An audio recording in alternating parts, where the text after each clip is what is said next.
నమస్కారం. న్యూస్ బైట్కు స్వాగతం.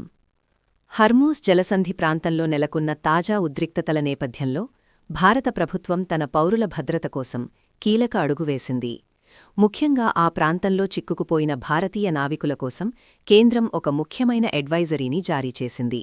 Director general of shipping ఈ మేరకు స్పష్టమైన ఆదేశాలను వెలువరించింది.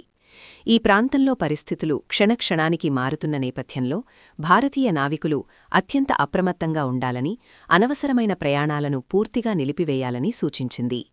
భద్రతా కారణాల దృష్ట్యా ముఖ్యంగా ఇరాన్ మరియు దాని పరిసర జలాల్లో ఉన్నవారు అత్యంత సున్నితమైన ప్రాంతాలకు దూరంగా ఉండాలని, అత్యవసరమైతే తప్ప నౌకల నుండి బయటకు రావద్దని హెచ్చరించింది.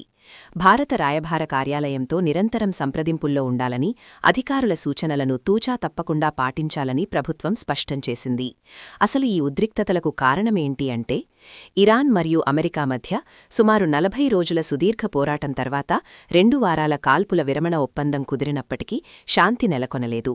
లెబనాన్పై ఇజ్రాయెల్ చేస్తున్న దాడుల పట్ల ఇరాన్ తీవ్ర ఆగ్రహం వ్యక్తం చేస్తూ కీలకమైన హర్మూజ్ జలసంధిని మళ్లీ మూసివేసింది. ప్రపంచ వాణిజ్యానికి అత్యంత కీలకమైన ఈ మార్గంలో నెలకొన్న ఈ అనిశ్చితి నావికుల ప్రాణాలకు ప్రమాదకరంగా మారింది. కాబట్టి సముద్ర మార్గంలో ఉన్న ప్రతి నావికుడు షిప్పింగ్ కంపెనీల ప్రతినిధులు మరియు అధికారులతో ఎప్పటికప్పుడు సమన్వయం చేసుకుంటూ క్షేమంగా ఉండాలని ప్రభుత్వం కోరుతోంది. అంతర్జాతీయ పరిణామాలను గమనిస్తూ తదుపరి ఆదేశాలు వచ్చే వరకు అప్రమత్తంగా ఉండాలని మనవి.